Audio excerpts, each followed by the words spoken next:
कहा जाता है कि प्रेत आत्माओं के साथ किया हुआ मजाक आप पर भारी पड़ जाता है और कभी कभी आपके साथ किया हुआ मजाक किसी दूसरे के लिए भारी पड़ जाता है। मजाक से जुड़ी इस घटना का जिक्र आज हम यहाँ करेंगे, जो कि एक लड़की की जान पर बन आई।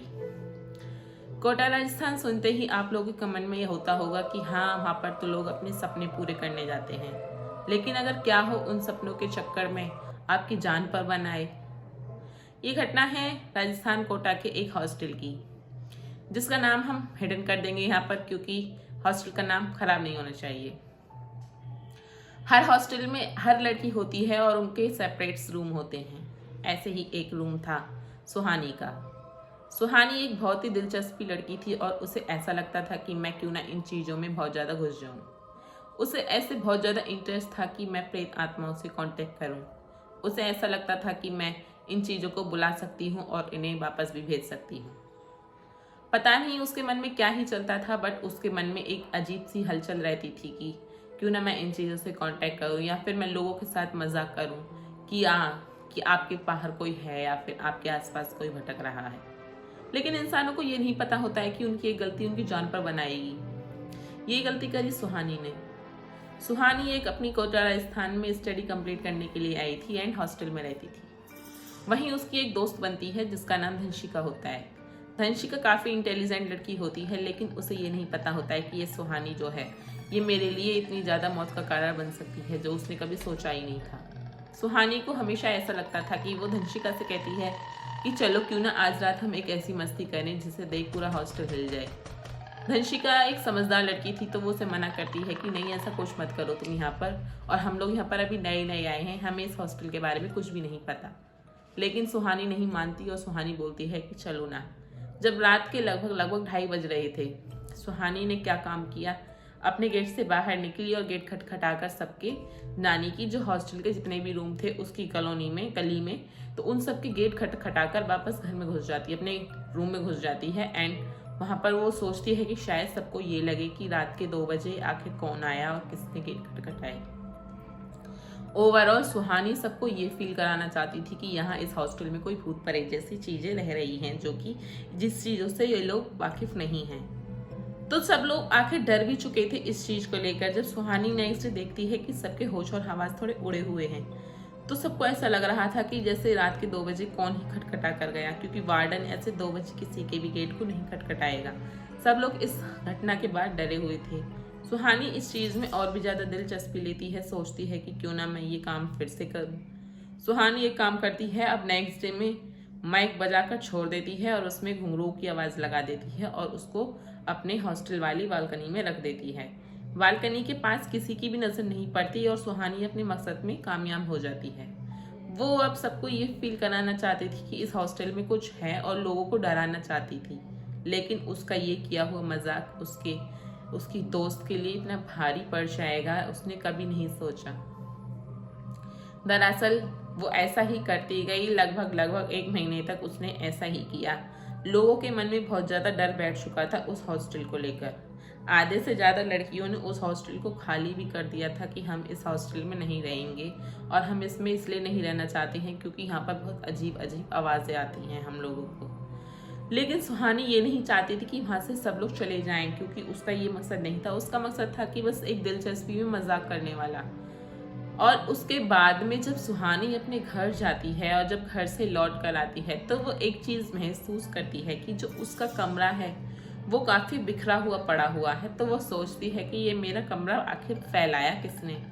वो वार्डन को बुलाती है एंड वार्डन से पूछती है कि मेरे कमरे को आखिर किसने हाथ लगाया और ये सारा सामान नीचे कैसे फैला।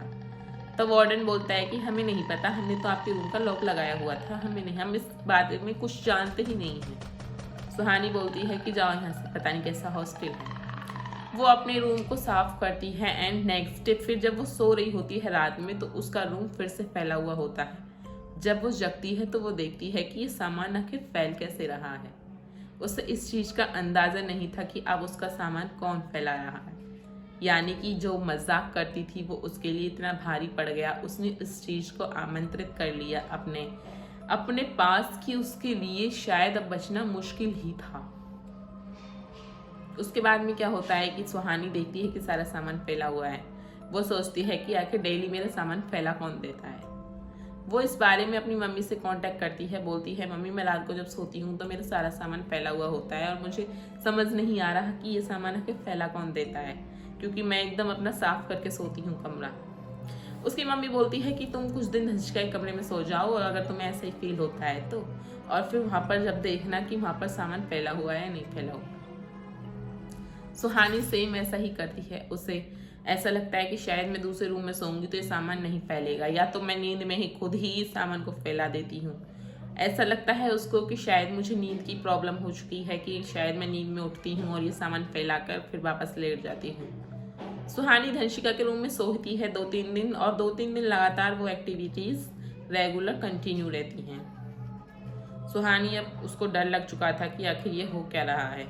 सुहानी अपने कमरे में आती है और बोलती है कि आज रात तो मैं अपने कमरे में ही सोऊंगी और मैं खुद देखना चाहती हूँ कि ये चीज़ें आखिर हो क्यों रही हैं। सुहानी उस रात सोती नहीं है और वो जागी रहती है। जागे जागे वो जब देखती है कि लगभग 3 बजने वाले थे और 3 बजे के आसपास उसके बेड से चीज़ें उड़नी स्टार्ट हो चुकी हैं, एंड उसके साथ जो एक्टिविटीज़ मतलब जो उसने फेस करी थी वो सब उससे सामने अब आ चुकी हैं। कभी उसकी किताबें उड़ रही हैं, कभी उसका सोफ़ा उड़ रहा है, एंड कभी उसे ऐसा लग रहा है कि उसके पास कोई खड़ा है या फिर उसके कान में कोई फुसफुस कर रहा है।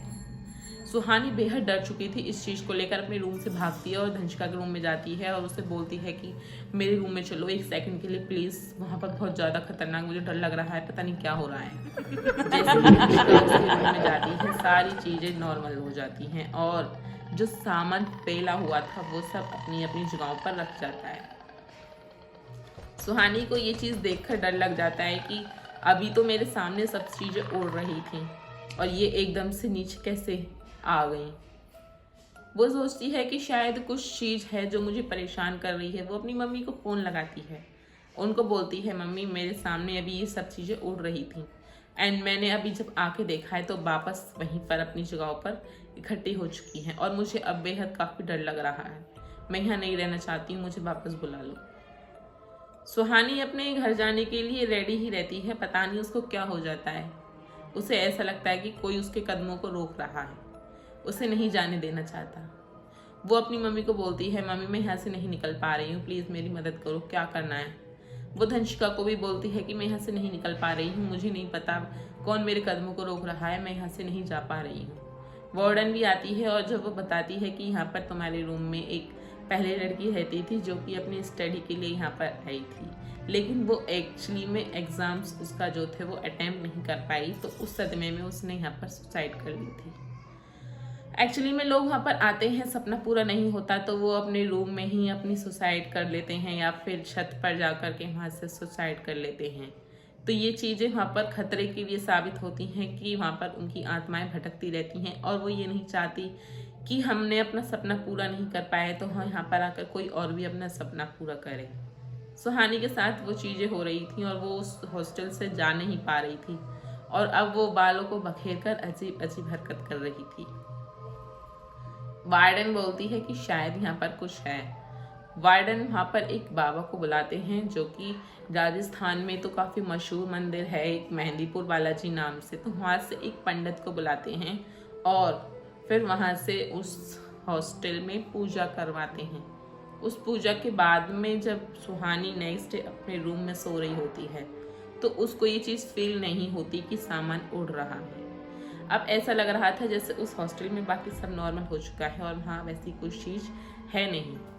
अब हॉस्टल में तो सब चीज़ नॉर्मल है, बट कहते हैं ना कि आप इन चीज़ों को कभी भी इनवाइट ना करें, ये चीज़ ज़रूर आती हैं और इनसे मजाक बिल्कुल ना करें। तो इस सत्य घटना पर आधारित घटना आपको कैसी लगी, और अगर ठीक लगी है तो प्लीज़ कमेंट जरूर करके जाएं, चैनल को सब्सक्राइब करके जाएं और बेल आइकन बटन दबाना ना भूलें।